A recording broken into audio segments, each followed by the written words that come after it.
ಕಲಿಯುಗವೆಂದು ಬಿರುದು ಪಡೆದಿರುವ ಈ ಕಲಿಯುಗದಲ್ಲಿ ಮನುಷ್ಯ ಮನಸ್ಸು ಮಾಡಿದರೆ ಏನನ್ನಾದರೂ ಸಾಧಿಸಬಲ್ಲ ಎಂಬ ಮಾತು ನಾವು ಪ್ರೀತಿಸುತ್ತಿರುವ ಸುಂದರನ ಹೆಂಡತಿ ಪ್ರೀತಿ ಸಾಕ್ಷಿ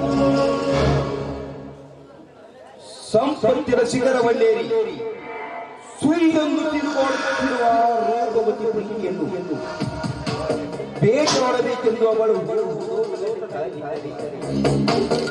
ತಾನೇ ಆಟವಾಡುತ್ತಾ ಕ್ಷಣದಲ್ಲಿ ಬಂದಳು ನನ್ನ ಮಾಯಾ ಪಂಜರದಲ್ಲಿ. ಪ್ರೀತಿ ಈ ಪಂಜರಕ್ಕೆ ನಿನ್ನನ್ನೇ ರಂಜನೆಯನ್ನಾಗಿ ನಾಮಿಸಿ ನಿನ್ನಿಂದಲೇ ಆ ಜ್ಯೋತಿಯನ್ನು ವಹಿಸಿಕೊಂಡು ಅವಳ ಆಸ್ತಿಯನ್ನು ದಕ್ಕಿಸಿಕೊಂಡು ಲಕ್ಷ್ಮೀ ಪುತ್ರರಾಗಿ ಮೆರೆಯುತ್ತಿರುವ ನಿನ್ನ ಗಂಡ ಹಾಗೂ ಮೈದುನರನ್ನು ನಿನ್ನಿಂದಲೇ ಅವರ ಆಸ್ತಿ ಕಿತ್ತಿಸಿಕೊಂಡು ಅವರೆಲ್ಲರನ್ನು ನಿನ್ನಿಂದಲೇ ಮನೆಯಿಂದಾಚೆ ತಳ್ಳಿಸಿ ಲಕ್ಷ್ಮೀ ಭಂಡಾರವನ್ನು ಹಾಡಿ ಕುಣಿಯುವ ನಿನ್ನನ್ನೇ ನಾ ಕೊನೆಗೆ ಗುಂಡಿಟ್ಟುಕೊಂಡು ಕೊನೆಗೆ ನಾ ಬಯಸಿದ ಆಸ್ತಿಯ ಜೊತೆ ಆ ಜ್ಯೋತಿಯ ಕೈ ಹಿಡಿದು ನದಿಯರಿ ನನ್ನ ಹೆಸರು ಶರತ್ ಹಾಕಿದ ಸರದಾರ ಶರತನೇ ಅಲ್ಲ.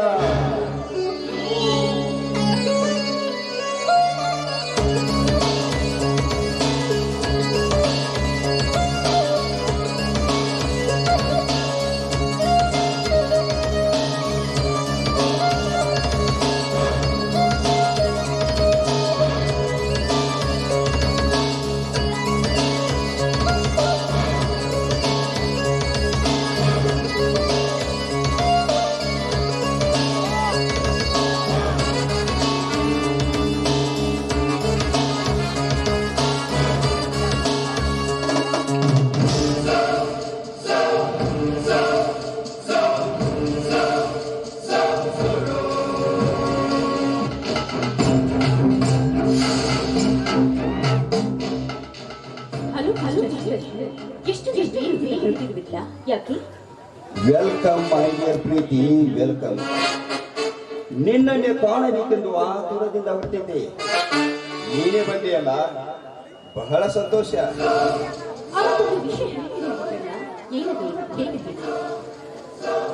ಅದು ಅಂತಿಂತ ವಿಷಯವಲ್ಲ ಪ್ರೀತಿ, ನಿನ್ನ ಜೀವ ಸಜೀವವಾಗುವ ವಿಷಯ. ಅಂದರೇನಿದೆ ಪ್ರೀತಿ?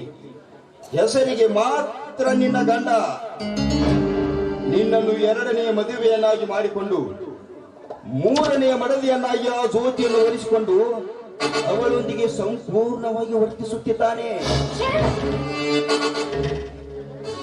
ಪ್ರೀತಿ, ಈ ರೀತಿ ಕೋಪಿಸಿಕೊಂಡು ನನ್ನ ಮೇಲೆ ಚೀರಾಡಿದರೆ ನಾನೇನು ಮಾಡಲಿ? ನನ್ನದು ಹೇಳುವ ಕರ್ತವ್ಯವಿದ್ದು ಹೇಳಿದೆ. ಇದರ ಮೇಲೆ ನಿನ್ನ ಇಚ್ಛೆ.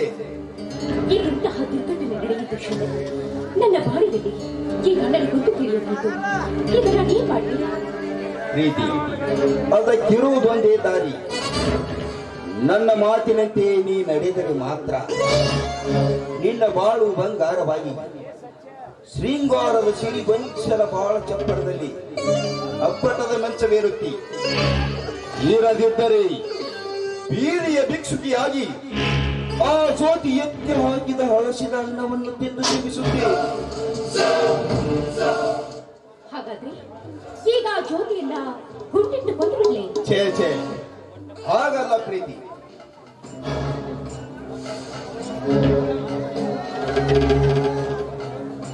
ಅವಳನ್ನು ಕೊಂದರೆ ನಿನ್ನ ಬಾಳಿಗೆಂದೂ ತೃಪ್ತಿ ಸಿಗಲಾರದು. ರಾತ್ರಿ ರಂಜಿಸಲು ತೇಜಪುಂಜನಾಗಿ ಬಂದ ನಿನ್ನ ಗಂಡನಿಗೆ ಬಾಳಿನ ಪ್ರಾಮಾಣಿಕತೆಯ ನಟನೆ ಮಾಡಿ ಆಭರಣದ ಆಶೆ ಹಚ್ಚಿ ಅವರನ್ನ ತಮ್ಮರ ಹೆಸರಿಗಿದ್ದ ಆಸ್ತಿಯ ಸಹಿ ತೆಗೆದುಕೊಂಬುದಲು. ಆಮೇಲೇನಿದೆ ಪ್ರೀತಿ? ಆ ಜ್ಯೋತಿ ನಿನಗೆ ಮಾಡಿದ ಮುಯ್ಯೆತ್ತಿರಬೇಕಾದರೆ ಮೊದಲು ಅವರನ್ನ ರಾಜನನ್ನು ಈ ಮನೆಯ ಸಲುಗೆ ಬಿಡಿಸಿ ಆ ಹುಲಿಯ ನಿನ್ನನ್ನು ಬಲಾತ್ಕರಿಸಿಕ್ಕೆ ಬಂದಿದ್ದನೆಂದು ನಿನ್ನ ಗಂಡನಿಗೆ ಸುಳ್ಳು ಹೇಳಿ ಅವರನ್ನು ಈ ಮನೆಯಿಂದ ಆಚೆ ತಳಿಸಿಬಿಡು. ದೊಡ್ಡ ಐಡಿಯಾ. ಇಷ್ಟಕ್ಕೆ ಮುಗಿಯಲಿಲ್ಲ ಪ್ರೀತಿ ನನ್ನ ಐಡಿಯಾ. ಆಸ್ತಿಗೆ ಸಹಿ ಹಾಕಿದ ನಂತರ ನಿನ್ನ ಗಂಡ ನಿನ್ನೊಂದಿಗೆ ಸರಿಯಾಗಿ ವರ್ತಿಸದಿದ್ದರೆ ಕ್ಷಣದಲ್ಲಿಯೇ ಗುಂಡು ಹಾಕಿ ಬಿಡುವ ಅವನ ಗಂಡನಿಗೆ. ತಾಳಿ ಕಟ್ಟಿದ ಗಂಡನನ್ನು ಕೊಂದ್ರೆ ನನ್ನ ಗತಿ? ಬುದ್ಧಿ ಎಲ್ಲ ಸಿರಿ ಸಂಪತ್ತಿ ನೀನೇ ಒಳಗೆ ಆದ್ಮೇಲೆ ಆಮೇಲೆ ನಾನಿಲ್ಲವೇ ನಿನ್ನ ಕೈ ಹಿಡಿಯುವ ಪತಿ. ಎಂತಹ ಚಾಣಕ್ಷತನೆಗಿತ್ತು. ಅಬಲೆಯಾಗಿ ಖಗೋಳವನ್ನೇ ಸುತ್ತಲು ಹೋಗುವುದನ್ನ ಮಾಡಿತು.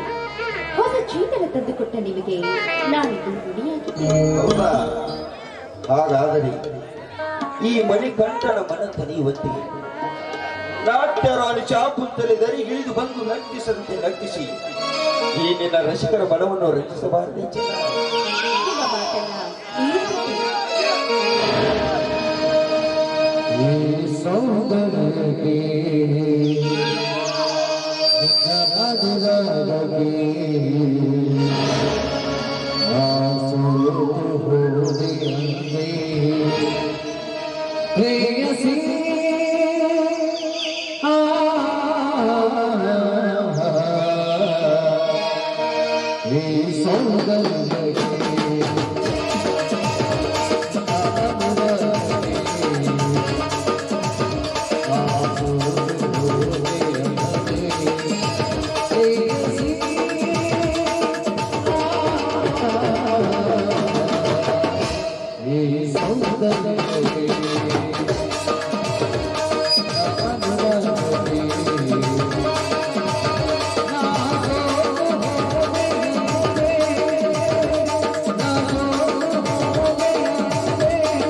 ಬರ್ತೀವಿ ಟಾಟಾ. ಬಾಯ್ ಬಾಯ್.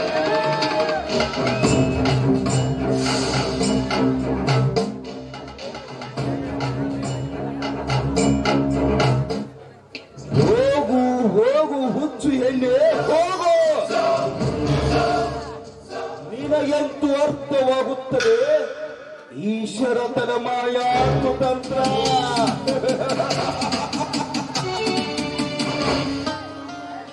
ಈ ಮಾಯಾ ತಂತ್ರದ ಮುಳ್ಳು ತಂತಿ ಒಳಗೆ ನೀ ಸಿಕ್ಕಿಕೊಂಡಿರುವೆ ಅಂದಾಗ ಅಕ್ಕರತೆಯಿಂದ ಕುಚ್ಚು ತಿನ್ನುವೆನು ನಿನ್ನ ತಂಗಿ ಜ್ಯೋತಿಯನ್ನು. ಜ್ಯೋತಿ ಅಂದು ನಿನ್ನ ಮನೆಗೆ ಬಂದಾಗ ನೀತಿವಂತರಂತೆ ವರ್ತಿಸಿ ಹುಲಿಯಾನ ಕೈ ಹಿಡಿದ ನೀನು ಇಂದು ರಾಮಾಯಣದ ಸೀತೆಯಂತೆ ಬಂದು ಬೀಳುವೆ ನನ್ನ ಅರಮನೆಯಲ್ಲಿ. ಆವಾಗ ತೋರಿಸುವೆ ನನ್ನ ಕೈ ಚಳಕದ ಬಲವಾದ ಛಲವನ್ನು. ಅಲ್ಲಿಗೆ ಪ್ರಾರಂಭವಾಗುತ್ತದೆ ನನ್ನ ಕಪಟ ನಾಟಕದ ಮೊದಲನೆಯ ಪ್ರಯೋಗ.